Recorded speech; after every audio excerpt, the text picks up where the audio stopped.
Assalamualaikum warahmatullahi wabarakatuh.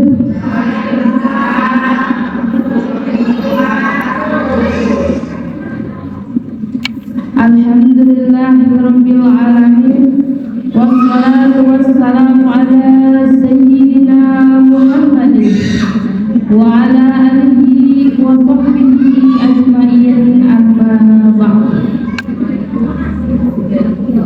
Rabbi shrah li sadri wa yassir li amri wahlul 'uqdatam min lisani yafqahu qawli bi rahmatika ya arhamar rahimin. Yang sama-sama kita cintai ibu-ibu Majelis Taklim Nurul Falah.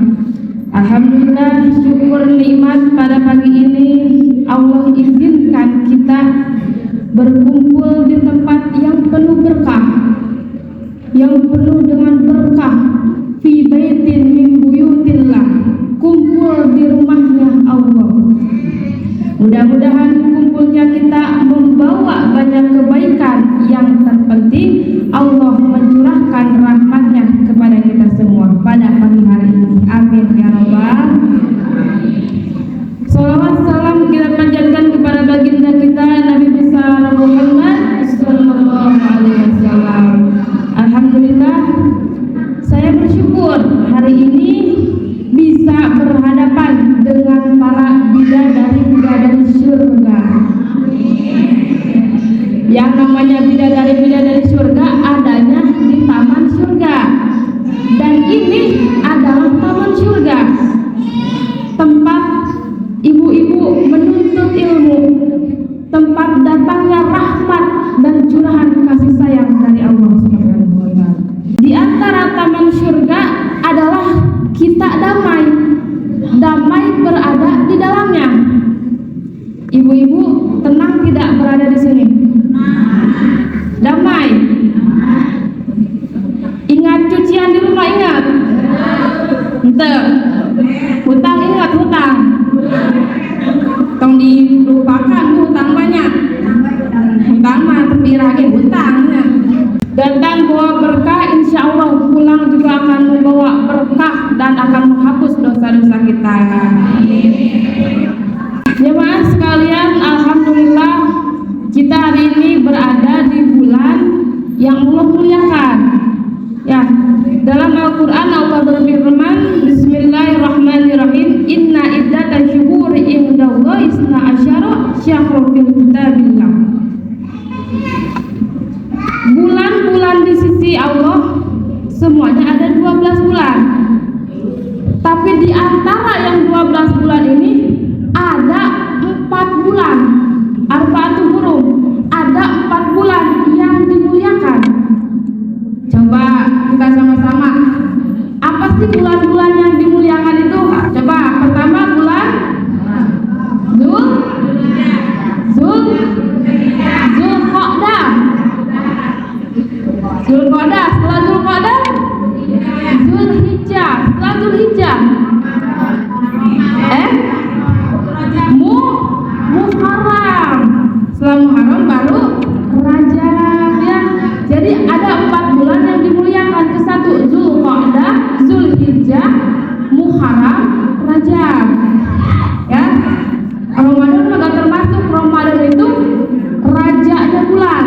Yang namanya raja gak akan terganti sama apapun, ya. Jadi Ramadan itu rajanya bulan. Tapi ada bulan-bulan yang dimuliakan.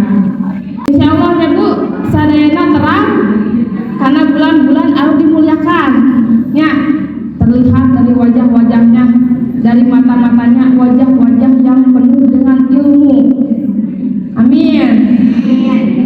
Saking pinterna ilmuna di luar kepala. Ya, kepala di dia, ilmu nama di mana? Ya. Ibu-ibu, sekarang kita ada di bulan Zulhijjah, ya.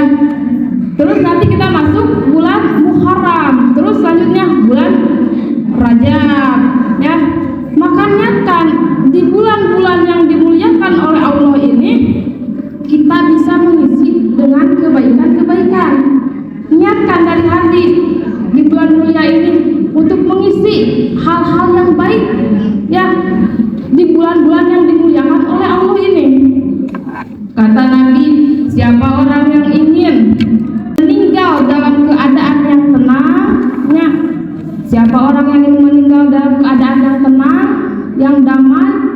husnul khotimah, ya, terbebas dari tipu daya setan, ya, pokoknya husnul khotimah, bagus akhirnya meninggal dunia membawa keimanan, maka muliakanlah bulan-bulan ini, ya, 4 bulan ini.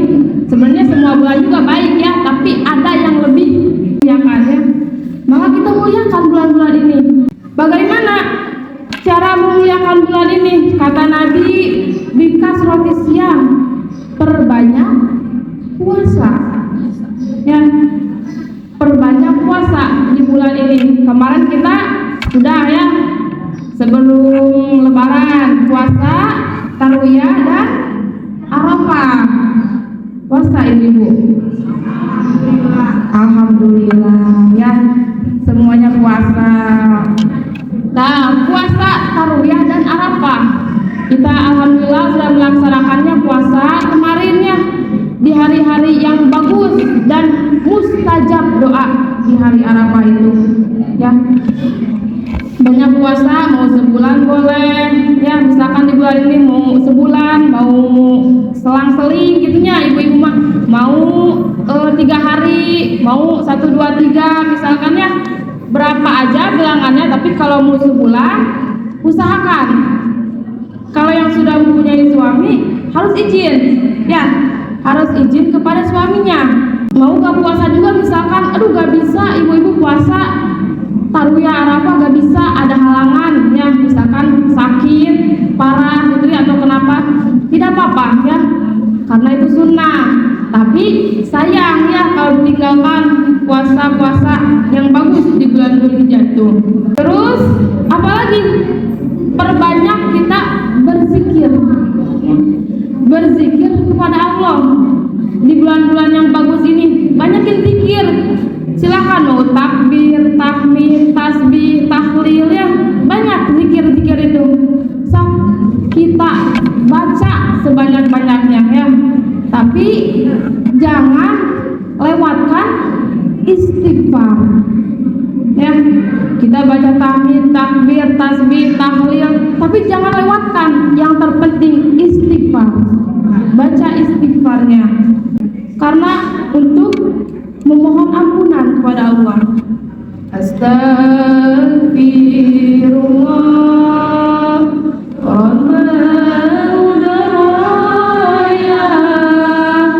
astagfirullah minal khotoya, astagfirullah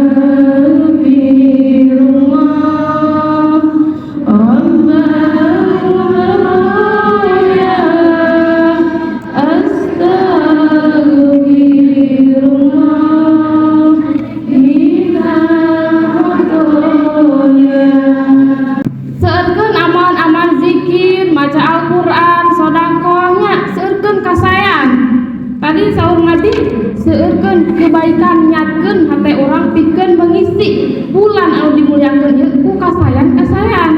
Contohna zikir, baca Al-Qur'an, nya. Zikir nama naon wae, nya. Nu penting tadi ulah-ulah istighfar. Karena istighfar itu bisa mendatangkan ketenangan. Kita kalau banyak zikir, tenang gak hatinya? Tenang, ya. Tenang, tentram, ya. Masalah-masalah tidak diingat, karena ingat kepada Allah, berzikir, mengingat Allah, astagfirullahaladzim, astagfirullahaladzim, istighfar sambil diingat dosa-dosa kita, ya, astagfirullahaladzim, ingat dosa nu ieu, ingat dosa nu itu. Insya Allah kalau kita membaca zikirnya ikhlas, insya Allah Allah akan mengampuni semua dosa-dosa kita. Karena bisa jadi doa kita belum diijabah itu karena dosa kita yang belum meminta ampunan. Ya, kenapa doa kita itu belum diijabah ya sampai sekarang? Kenapa, ya? Apakah Allah nggak sayang sama kita? Gitu kan? Tapi kembali lagi kepada diri kita, harus bisa introspeksi.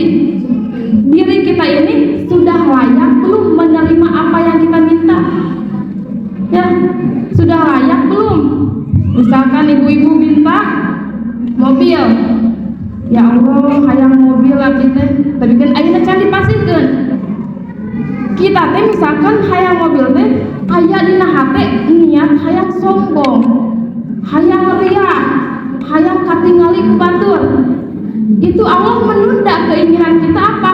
Untuk memperbaiki dulu diri kita, untuk menjadikan kita layak menerima apa yang kita minta. Kalau kita sudah layak, nanti juga ada waktunya, ada saatnya Allah mengabulkan doa kita. Ya, jadi jangan seujon dulu. Ya, kunaon doa teh tara diijabah wae. Sugan Allah teh nyaangeun ka urang teh. Jangan seujon. Lamun saur mama teh mah, mama salapiah mah, lamun urang ngadoa, ulang ngahana-hanakeun, Bu. Ya, ulang ngahana-hanakeun ngadoa teh. Kumaha cenah ari ngahana-hanakeun? Ya Allah, kunaon sih doa itu diijabah wae? Ah, sigana imam moal diijabah dah ku Gusti Allah. Nah kitu, ngahana-hanakeun ngadoa teh nya. Ulah kitu, Bu, urang kudu husnuzon. Ya, husnuzon. Ah, pasti imam dikabulkeun doa urang mah. Dikabulkeun mah kamanakeun heula we nya, Bu.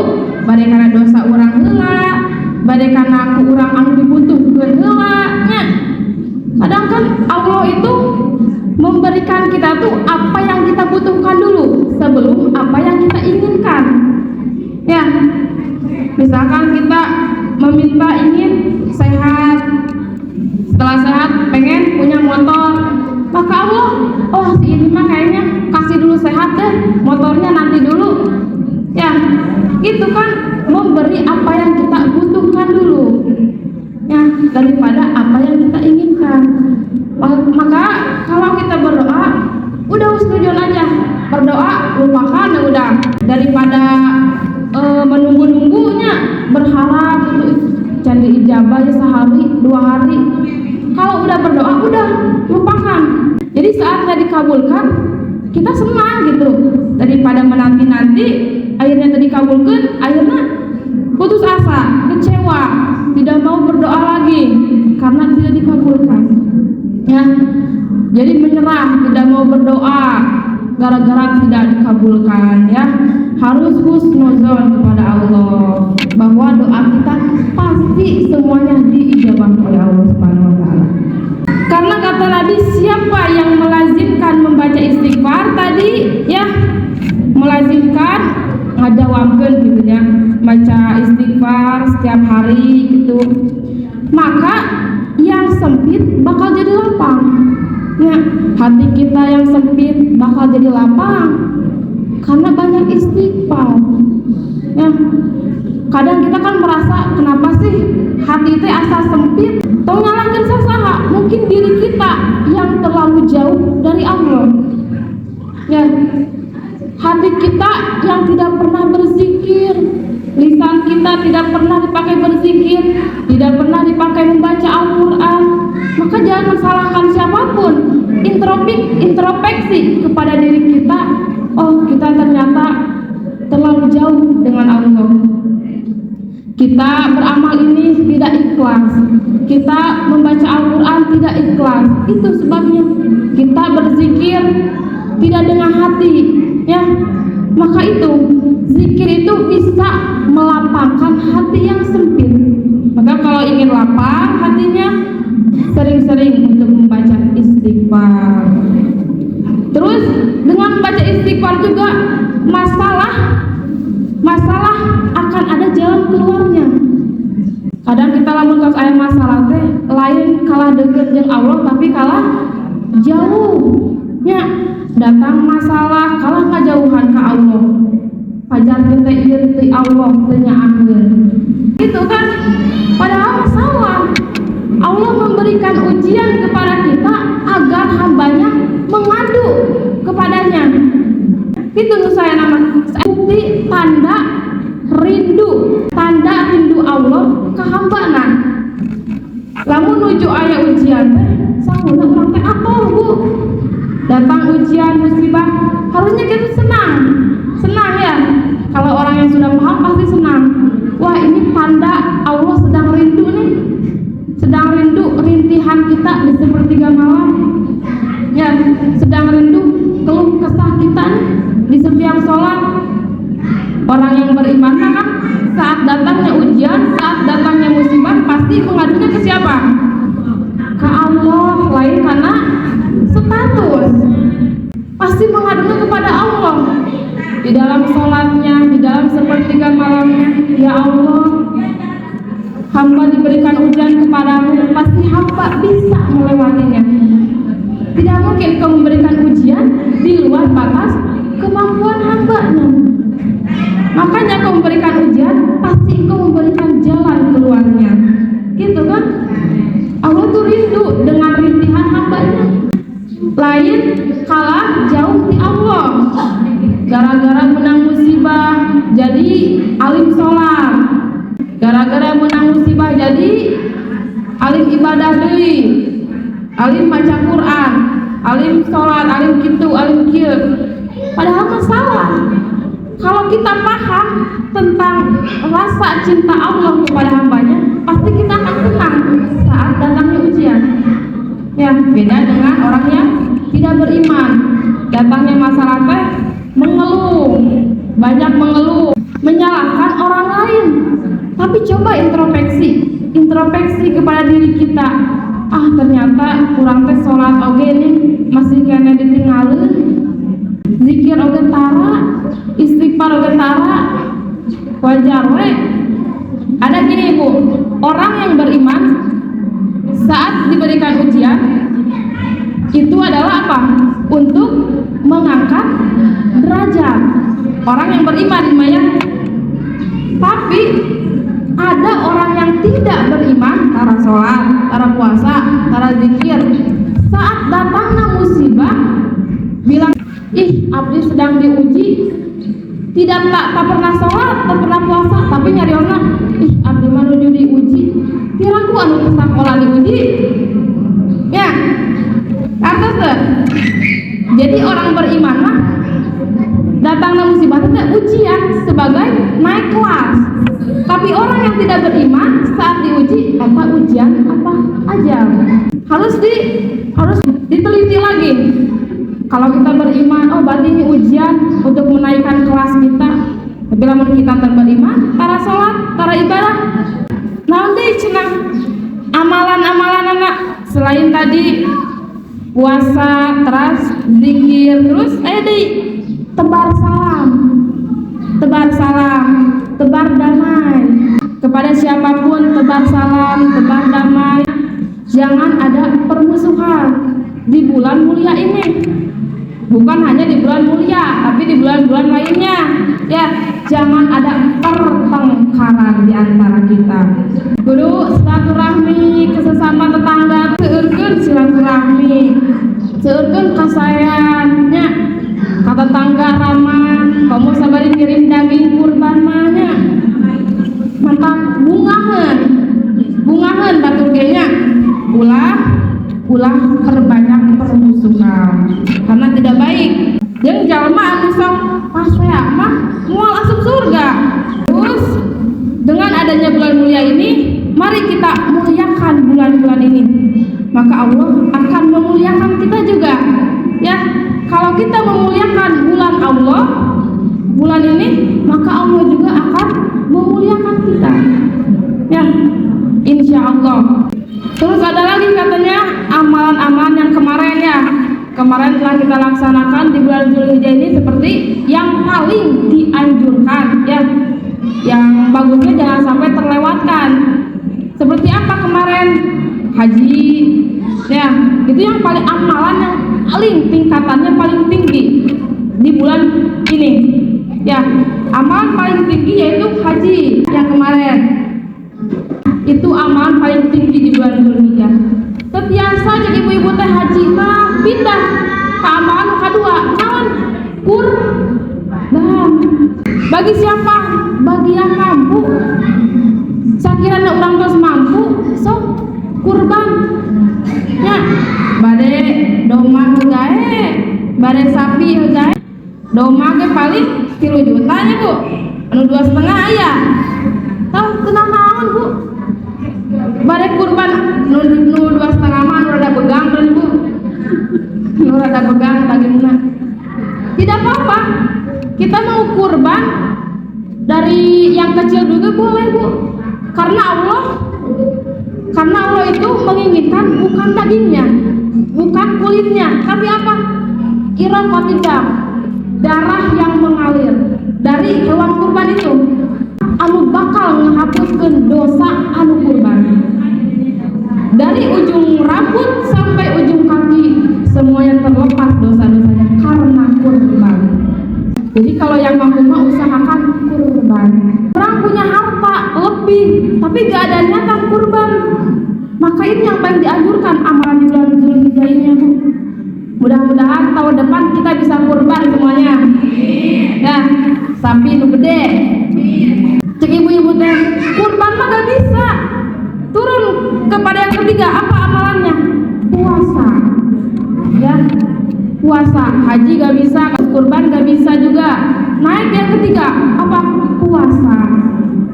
Kemarin Tarwiyah sama Arafah. Alhamdulillah kita sudah melaksanakan ya Bu. Yang tidak berhalangan, alhamdulillah kita sudah melaksanakan puasa Tarwiyah Arafah ya. Mustajab doa di hari Arafah itu. Ya, maka jangan sia-siakan kemarinnya Bu, membaca seperti membaca Al-Ikhlas 1000 atau untuk hajat yang besar Bu. Waktu yang tidak boleh terlewatkan itu mustajab doanya Bu. Sampai asar 1000. Keinginan kita apa? Yang kita inginkan apa? So, tinggal sebutkan, karena ijabah doa di hari Arafah saat orang-orang sedang berhaji, sedang wukuf ya, kita berdoa. Terus lanjut kata ibu, ada yang puasa, ada yang enggak ya. Kemarin ada yang lagi halangan sakit atau halangan perempuan ya, haid atau apa, tidak bisa puasa. Apalagi lanjut ke yang keempat, apa? Sholat Id. Ya, kita tidak bisa melaksanakan yang 3 tadi, maka turun yang keempat, yaitu sholat Id. Ya, kemarin di sini ada yang lebarannya hari Senin, hari Sabtu, hari Minggu. Ada yang beda-beda ya, berbeda-beda tapi satu jua. Ini adalah amalan yang dianjurkan juga di bulan Zulhijjah ini. Alhamdulillah kita melaksanakan sholat Id ya, dengan hikmat, dengan khusyuk di lapang. Kata ibu-ibu, oh saya juga tadi kemarin udah sholat Id nih, udah sholat Idul Adha, kaberangan, misalkan ya, kaberangan gara-gara wongina ngolah daging, jadi itu sholat Id, misalkan gitu, halangan apapun itu ya, maka turun lagi ke amalannya selanjutnya. Apa tadi? Takbir. Misalkan tadi ibu-ibu, amalan yang sangat dianjurkan di bulan ini, haji gak bisa, kurban gak bisa, puasa gak bisa, sholat Id keberangan. Terus terakhir naon? Membaca takbir. Ya, takbirnya pasti semuanya sudah ya, sudah bisa dan sudah melaksanakan. Tidak bisa semua, mungkin ada beberapa yang kita laksanakan dari amalan yang dianjurkan ini. Membaca takbir dari tanggal 10, 11, 12, 13, 4 hari. 4 hari kita bertakbir ya. Di bulan tanggal 10, 11, 12, 13, 14. Di mana-mana bergema takbir. Allahu Akbar, Allahu Akbar, Allahu Akbar. La ilaha illallah, Allahu Akbar. Allahu Akbar, walillahil hamd. Ini sangat erat kaitannya dengan kisah Nabiullah Ismail dan Nabi Ibrahim saat mau disembelihnya Nabiullah Ismail. Maka Tarwiyah ini kenapa disebut puasa Tarwiyah? Karena artinya merenung. Karena pada saat itu Nabi Ibrahim bermimpi. Dalam mimpinya Allah memerintahkan untuk menyembelih Nabiullah Ismail. Maka di situ hari merenung ya. Terus tanggal 9 Zulhijjah disebut Arafah. Kenapa disebut Arafah? Mengetahui. Artinya mengetahui, tahulah bahwa ini adalah benar perintah dari Allah. Maka dibawa Nabiullah Ismail ke bukit untuk disembelih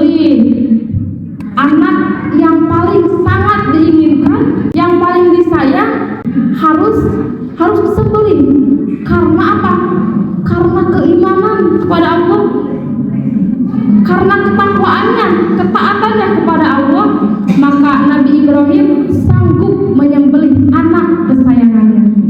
Kalau tidak dilandasi dengan iman, tidak dilandasi dengan ketakwaan, tidak akan terjadi penyembelihan itu. Karena Nabi Ibrahim sayang kepada Nabi Ismail, tapi Nabi Ibrahim lebih sayang kepada Allah Subhanahu wa Ta'ala. Maka terjadilah di bawah Nabi Ismail untuk disembelih. Setelah mau disembelih, kata Nabi Ismail, "Wahai ayahku, lakukanlah. Wahai ayahku, asahlah pisau ini agar tidak berlama-lama. Lalu ayahku, tolong berikan baju terakhirku kepada ibuku, agar ibuku saat rindu bisa memeluk baju terakhir yang aku pakai." Gitu ya, kata Nabi Ismail. "Dan engkau jangan berlama-lama memandang anak-anak seusiaku, takutnya engkau akan ingat kepadaku." Yang saat itu berusia, ada yang menyebutkan 8 tahun, ada yang menyebutkan 12, 14, Allah alam ya.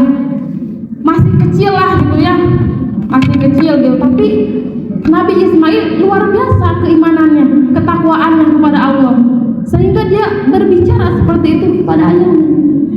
Saat akan dilakukan penyembelihan oleh Nabi Ibrahim, Allahu Akbar, tiba-tiba pisau itu menjadi tumpul. Sudah diasah, tapi ketika akan menyembelih, ketika itu tumpul pisaunya. Tiba-tiba kata Nabi Ismail, "Lakukan lagi ayah."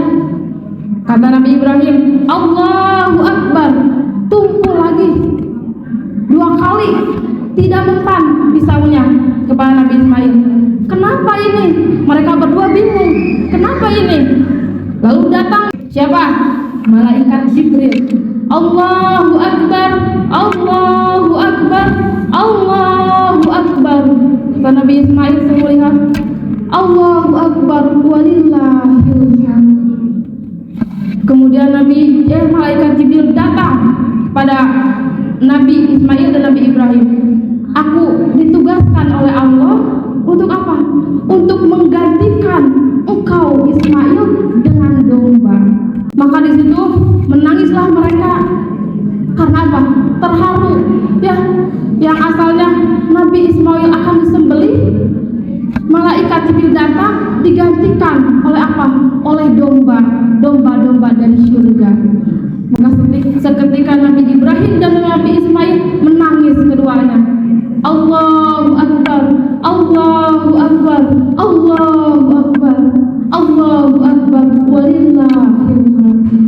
Maka disitulah yang tadinya pesembelihan Nabi Ismail jadi menyembelih kambing, ya, kambing yang besar, ya, kambing yang bagus yang dipilihkan oleh Allah Subhanahu wa Ta'ala.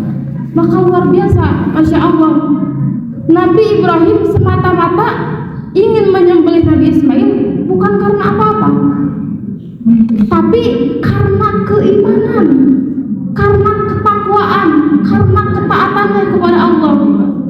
Nabi Ismail adalah anak yang paling dinantikan ya selama ini, paling diharapkan oleh Nabi Ibrahim, paling dipikadeduh kurangannya Nabi Ismail teh. Tapi Nabi Ibrahim lebih sayang kepada siapa? Kepada Allah. Sesayang-sayangnya Nabi Ibrahim kepada anaknya, beliau lebih sayang kepada yang menciptakannya, yaitu Allah. Maka dengan dilandasi rasa iman, rasa takwa, rasa taat, beliau mau melaksanakan perintah Allah lewat mimpi itu. Makanya kita dianjurkan untuk berkurban bagi yang mampu. Kenapa? Karena apakah kita sanggup mengeluarkan uang untuk berkurban demi keimanan kepada Allah? Adalah bentuk cinta kita kepada Allah, karena sudah merelakan uang kita dikeluarkan untuk berkurban. Ya, karena uang ini fitnah terbesar, maka diujilah dari uang kita, harta kita, kata Allah, berkurban jika kamu punya uang yang lebih. Maka dilihat orang-orang yang berkurban ini, ya, oh berarti dia rasa keimanannya sudah tinggi kepadaku, rasa cintanya sudah ada kepadaku.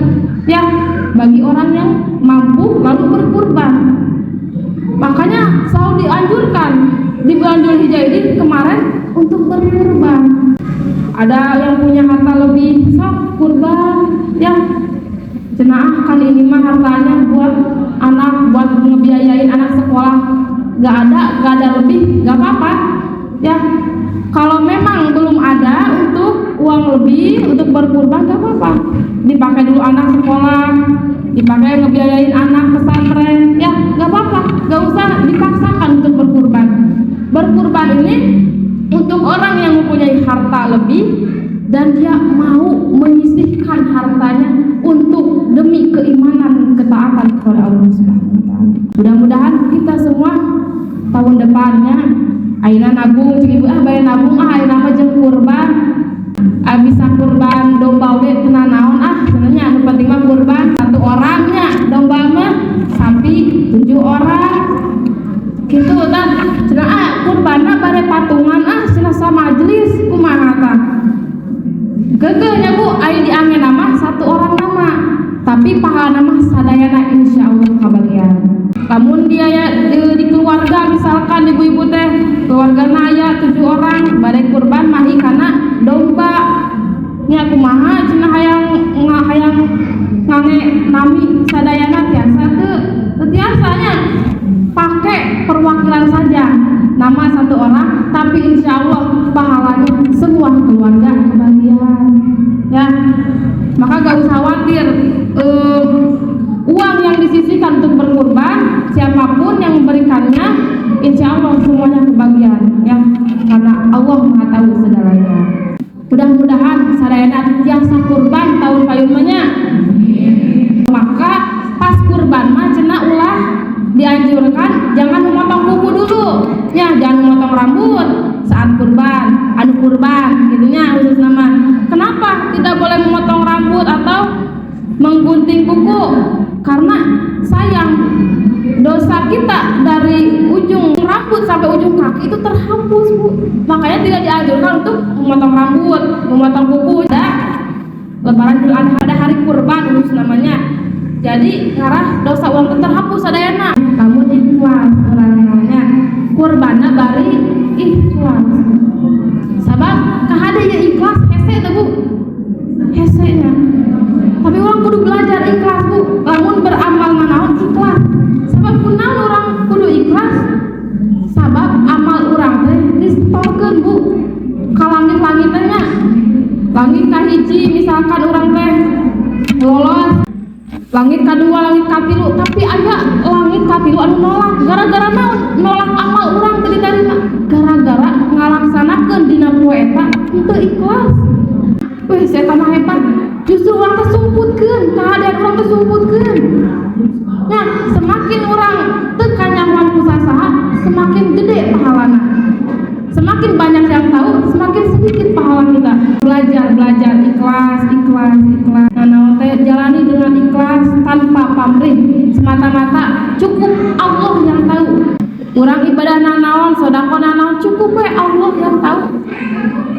Tidak perlu tahu kalian mah.